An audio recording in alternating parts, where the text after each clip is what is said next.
आज हम कक्षा 10वीं में लोकतांत्रिक राजनीति के द्वितीय पाठ संघवाद के बारे में अध्ययन करेंगे। संघवाद क्या है? संघवाद संवैधानिक राज संचालन की उस प्रवृत्ति का प्रारूप है जिसके अंतर्गत विभिन्न राज्य एक संविधान द्वारा एक संघ की स्थापना करते हैं। इस संविधान के अनुसार एक संघीय सरकार एवं अनेक राज्य सरकारें संघ की विभिन्न इकाइयां हो जाती है। इसे संघवाद कहते हैं। हमने पिछले अध्याय में बेल्जियम और श्रीलंका की सरकार के बारे में अध्ययन किया और हमने गौर किया कि बेल्जियम के संविधान में जो प्रमुख बदलाव किए गए उसमें केंद्रीय सरकार की शक्ति में कमी करना भी एक भाग था। ये अधिकार प्रांतीय सरकारों को दिए गए। बेल्जियम में उससे पहले से भी प्रांतीय सरकारें थी, तब भी उनकी अपनी भूमिका थी, अपने अधिकार थे, पर ये अधिकार उनको केंद्र द्वारा दिए गए थे और इन्हें केंद्रीय सरकार वापस भी ले सकती थी। लेकिन सन 1993 में कुछ बदलाव हुए और प्रांतीय सरकारों को कुछ संवैधानिक अधिकार दिए गए और इन अधिकारों के लिए प्रांतीय सरकारें अब केंद्र पर निर्भर नहीं रही, जैसे पहले थी कि केंद्र जब चाहे तब अधिकारों को वापस ले लेती थी।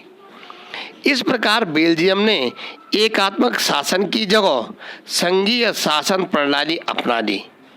श्रीलंका में व्यावहारिक रूप से अभी भी एकात्मक शासन व्यवस्था है, जिसमें केंद्रीय सरकार के पास ही सारे अधिकार हैं। श्रीलंका के तमिल नेता चाहते थे कि देश में सच्चे अर्थों में संघीय शासन व्यवस्था कायम हो। शासन व्यवस्था दो स्तरों पे होती है, एक संघीय जिसमें पूरी शक्तियां केंद्र सरकार के पास होती है और दूसरी एक संघीय जिसमें संघ केंद्र और राज्य दोनों के पास अपने अपने अधिकार होता है, और दूसरे होती है एकात्मक जिसमें केंद्र शक्तियों का स्रोत केंद्र सरकार के पास होता है, मुख्य अधिकार केंद्र सरकारों के होते हैं। अब संघीय शासन व्यवस्था क्या है, किसे कहते हैं?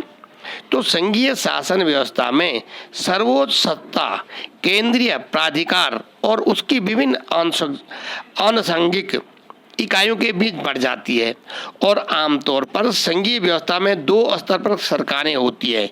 इनमें एक सरकारें पूरे देश के लिए जिसके जिम्मे राष्ट्रीय महत्व के विषय होते हैं और दूसरी होती है राज्य या प्रांत स्तर की सरकारें जो शासन के दैनिक कामकाज को देखती है।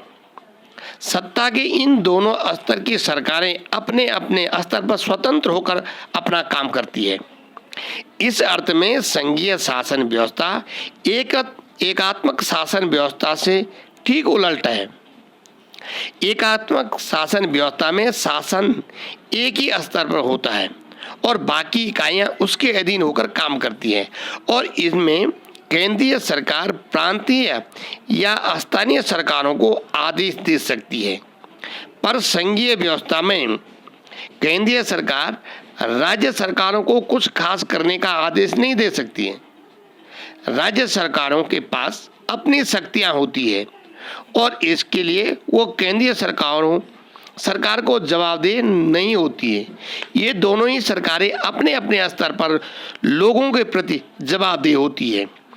इस प्रकार से आगे संघीय व्यवस्था की कुछ विशेषताएं हैं जो संघीय सरकार में पाई जाती है। उसमें पहली विशेषता है, यहाँ सरकार दो स्तर या अधिक स्तरों वाली होती है। दो स्तर केंद्र और राज्य, अलग अलग स्तर की सरकारें एक ही नागरिक समूह पर शासन करती है, पर कानून बनाने, कर वसूलने और प्रशासन का उनका अपना अपना अधिकार क्षेत्र होता है। अगला, विभिन्न स्तरों की सरकारों के अधिकार क्षेत्र संविधान में स्पष्ट रूप से वर्णित होते हैं, इसलिए संविधान सरकार के हर स्तर के अस्तित्व और प्राधिकार की गारंटी और सुरक्षा देता है। अगला चौथी विशेषता है, संविधान के मौलिक प्रावधानों को किसी एक स्तर की सरकार अकेले नहीं बदल सकती है। ऐसे बदलाव दोनों स्तर की सरकारों की सहमति से ही कर सकते, अर्थात केंद्र और राज्य। अगला पांचवा है, अदालतों को संविधान और विभिन्न स्तर की सरकारों के अधिकारों की व्याख्या करने का अधिकार है और विभिन्न स्तर की सरकारों के बीच अधिकारों के विवाद की स्थिति में सर्वोच्च न्यायालय निर्णायक की भूमिका निभाता है। अर्थात अगर विभिन्न सरकारों के बीच, केंद्र या राज्य सरकारों के बीच कोई विवाद होता है तो उसका निर्णय सर्वोच्च न्यायालय करता है, जो हमारा सर्वोच्च न्यायालय नई दिल्ली में है। अगला छठी विशेषता है, वित्तीय स्वायत्तता निश्चित करने के लिए विभिन्न स्तर की सरकारों के लिए राजस्व के अलग अलग स्रोत निर्धारित है। सातवीं विशेषता है, इस प्रकार संघीय शासन व्यवस्था के दोहरे उद्देश्य है, देश की एकता की सुरक्षा करना, उसे बढ़ावा देना तथा इसके साथ ही क्षेत्रीय विविधताओं का पूरा सम्मान करना। इस कारण संघीय व्यवस्था के गठन और कामकाज के लिए दो चीजें सबसे महत्वपूर्ण है, विभिन्न स्तरों की सरकारों के बीच सत्ता के बंटवारे के नियमों पर सहमति होनी चाहिए और इनका एक दूसरे पर भरोसा होना चाहिए कि वे अपने अपने अधिकार क्षेत्र को मानेंगे। आदर्श संघीय व्यवस्था में ये दोनों पक्ष होते हैं, आपसी भरोसा और साथ रहने पर सहमति। केंद्र और विभिन्न राज्य सरकारों के बीच सत्ता का बंटवारा हर संघीय सरकार में अलग अलग किस्म का होता है। यह इस चीज पर निर्भर करती है कि संघ की स्थापना किन ऐतिहासिक संदर्भों में हुई। संघीय शासन व्यवस्थाएं आमतौर पर दो तरीकों से गठित होती है। पहला तरीका है दो या अधिक स्वतंत्र राष्ट्रों को साथ लाकर एक बड़ी इकाई गठित करने का। इसमें दोनों स्वतंत्र राष्ट्र अपनी संप्रभुता को साथ करते हैं और अपनी अलग अलग पहचान को भी बनाए ही रखते हैं और अपनी सुरक्षा तथा खुशहाली बढ़ाने का रास्ता अख्तियार करते हैं। साथ आकर संघ बनाने का उदाहरण जैसे संयुक्त राज्य अमेरिका, कई राज्य है इसमें, स्विट्जरलैंड, ऑस्ट्रेलिया वगैरह ये देश है। इस तरह की संघीय व्यवस्था वाले मुल्कों में आमतौर पर प्रांतों को समान अधिकार होता है और वे केंद्र के वर्कस ज्यादातर ताकतवर होते हैं। संघीय शासन व्यवस्था गठन का दूसरा तरीका जो है वह बड़े देश द्वारा अपनी आंतरिक विविधता को ध्यान में रखते हुए राज्यों का गठन करना, फिर राज्य और राष्ट्रीय सरकारों के बीच सत्ता का बंटवारा कर देना, जैसे भारत में और बेल्जियम और स्पेन देश इसके उदाहरण हैं। इस दूसरी श्रेणी वाली व्यवस्था में राज्यों का वर्कस केंद्र सरकार ज्यादा ताकतवर होती है, यानी राज्यों की तुलना में केंद्र सरकार ज्यादा ताकतवर हुआ करती है और अक्सर इस व्यवस्था में विभिन्न राज्यों को समान अधिकार दिए जाते हैं, पर विशेष स्थिति में किसी प्रांत को विशेष अधिकार भी दिए जाते हैं। जैसे भारत में पहले जम्मू कश्मीर में था, वर्तमान में तो नहीं है लेकिन पहले था। अधिकार क्षेत्र का तात्पर्य है ऐसा दायरा जिन पर किसी का वैधानिक अधिकार हो और यह दायरा भौगोलिक सीमा के अंतर्गत परिभाषित होता है अथवा इसके अंतर्गत कुछ विषयों को भी रखा जा सकता है। ये अधिकार क्षेत्र है। अगला है, इसमें अगला जो टॉपिक है वो है भारत की संघीय व्यवस्था, कि भारत की संघीय व्यवस्था कैसी है। इसका मतलब है जैसे हमने देखा बेल्जियम और श्रीलंका के शासन प्रशासन के बारे में पढ़ा, देखा श्रीलंका और बेल्जियम जबकि छोटे से देश हैं और उनके यहाँ भी विविधता को संभालने में बड़ी मुश्किलें आई।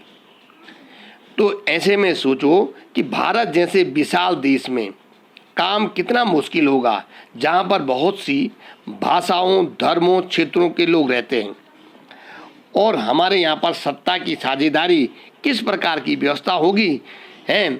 संविधान में संविधान से ही हम इस बात को लेते हैं।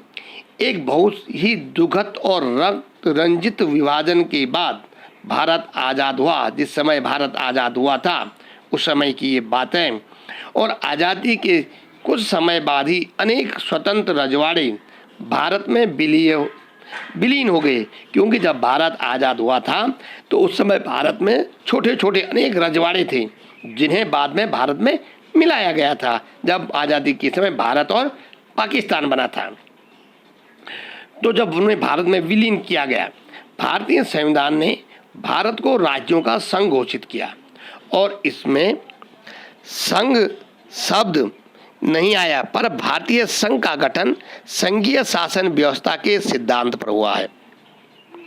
हमने ऊपर संघीय व्यवस्था के बारे में मैंने भी पहले संघीय व्यवस्था की विशेषता बताई थी, उसका अभी वर्णन किया कि कौन सी को 7 विशेषताएं का जिक्र मैंने अभी इससे पहले किया आपको है, उसमें हमने देखा।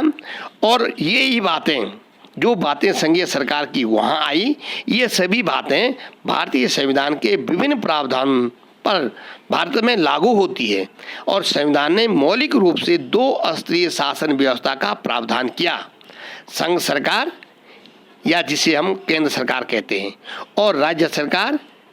ये 2 स्तरों पर, केंद्र और राज्य।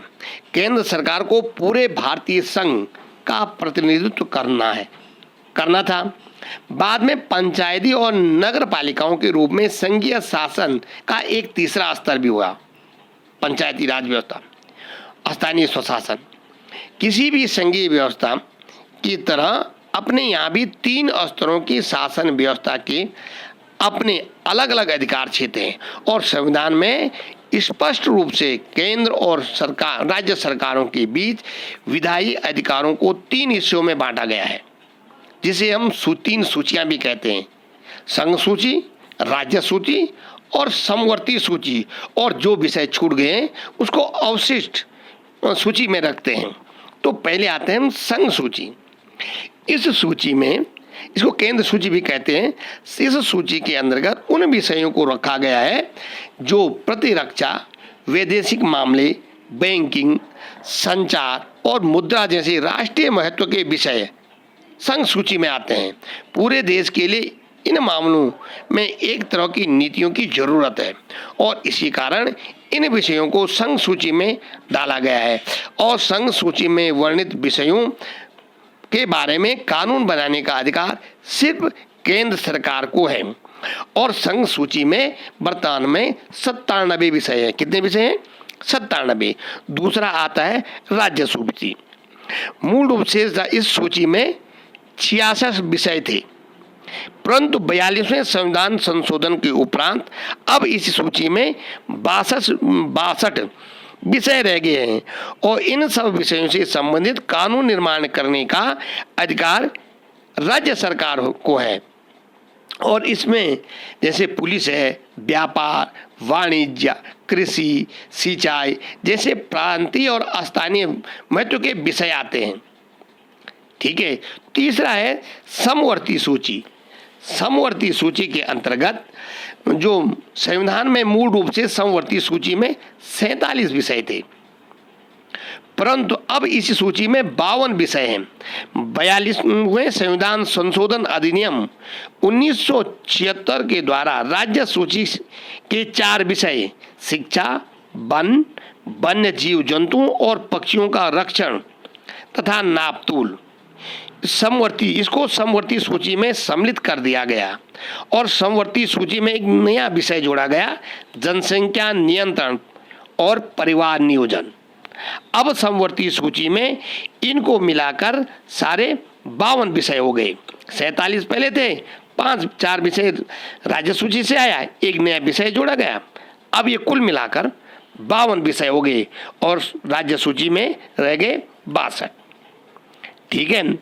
और इस पर कानून बनाने का, इन विषयों पर कानून बनाने का अधिकार केंद्र राज्य दोनों सरकारों को कानून बनाने का समान अधिकार है। किस पर? समवर्ती सूची पर। परंतु मतभेद की स्थिति में संघ सरकार के कानून को प्राथमिकता दी जाती है, और इस सूची में फौजदारी, विधि प्रक्रिया, शिक्षा, विवाह, न्यास, ट्रस्ट, वन आदि विषय आते हैं। अब क्या इन विषयों, इन अधिकार, इसके अंतर्गत यहाँ पर एक सवाल आता है कि कुछ विषय जो छूट गए, जो इन 3 सूचियों में नहीं आए, जैसे कंप्यूटर है, सॉफ्टवेयर है, ये जो विषय है ये किस अधिकार क्षेत्र में आए क्योंकि ये संविधान बनने के बाद आए थे। तो ये जो बचे हुए विषय हैं उनको अवशिष्ट शक्तियाँ अवशिष्ट सूची में रखा गया है। यदि जो भी विषय इन 3 सूची, कौन सी, केंद्र सूची या संघ सूची, राज्य सूची, समवर्ती सूची में छूट गए हैं, उनको अवशिष्ट सूची में रखा गया है और इस पे कानून बनाने का अधिकार केवल केंद्र सरकार को है। इस प्रकार से भारतीय संविधान में संघवाद में केंद्र और राज्य सरकारों के बीच सत्ता का यह बंटवारा हमारे संविधान के बुनियादी बात में है और अधिकारों के इस बंटवारे में बदलाव करना आसान नहीं है। अगर इन अधिकारों में बदलाव करना है तो अकेले संसद इन व्यवस्थाओं में बदलाव नहीं कर सकती है। अगर संसद में कोई, संविधान में कोई भी संशोधन करना है तो अकेले संसद इसमें परिवर्तन नहीं कर सकती है। ऐसे किसी भी बदलाव को पहले संसद के दोनों सदनों में 2/3 बहुमत से मंजूर किया जाता है। दोनों सदन अर्थात लोकसभा और राज्यसभा। फिर कम से कम आधे राज्यों की विधानसभाओं से उसे मंजूर करवाना होता है। यानी कोई भी संशोधन करना है तो उसमें केंद्र सरकार तो है, माने लोकसभा और राज्यसभा, संसद तो है, लेकिन उसके अतिरिक्त आधे से अधिक राज्यों की विधानसभा से भी उस कानून को मंजूर करवाना होता है, तभी किसी प्रावधान में संशोधन किया जा सकता है। संवैधानिक प्रावधानों और कानून के क्रियान्वयन की देखरेख में न्यायपालिका महत्वपूर्ण निर्णय करती है। न्यायपालिका की महत्वपूर्ण भूमिका है।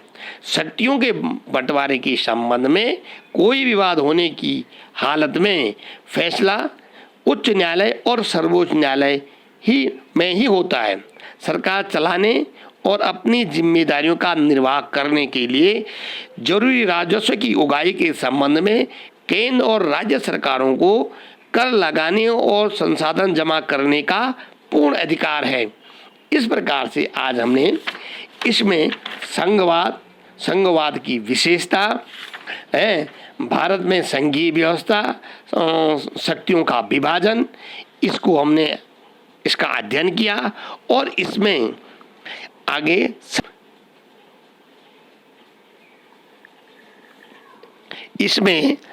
संघीय व्यवस्था, संघीय व्यवस्था या संसद की महत्वपूर्ण विशेषताएं और भारतीय संघीय व्यवस्था का ही संक्षिप्त रूप में है, इसको भी आप अध्ययन करेंगे, इसका भी अध्ययन करेंगे और इससे संबंधित जो प्रश्न उत्तर है उसका भी आप लोग अवलोकन करेंगे।